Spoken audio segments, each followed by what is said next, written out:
As a whole, Arkansas on its own is faring pretty well, but there are certain pockets of the state that seem especially insulated, I guess you could say.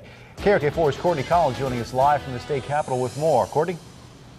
Well, there are a lot of communities throughout the state that seem to be growing despite the slow economy, and one of those cities that seems especially recession-proof is Conway.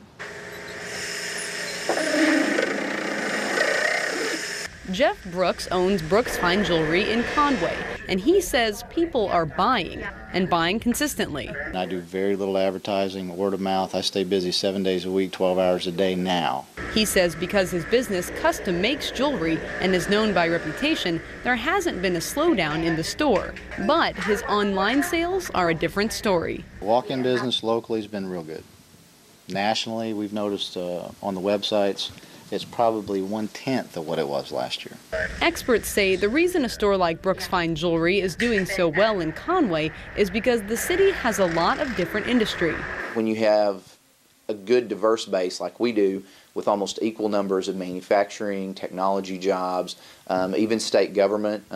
Government's a great thing to have as a part of your economy in recessionary times because it tends to grow.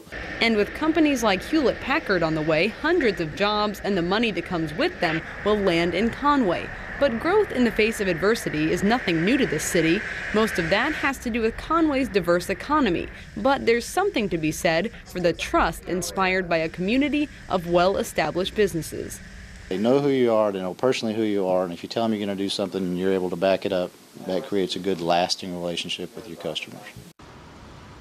Now, Faulkner County and White County are two areas in central Arkansas that have been heavily insulated thanks to all that industry that comes along with the Fayetteville Shale. Colleges and universities also do well in times of recession, another reason that Conway and Searcy have stayed so strong. Reporting live in Little Rock, Courtney Collins, KARK 4 News.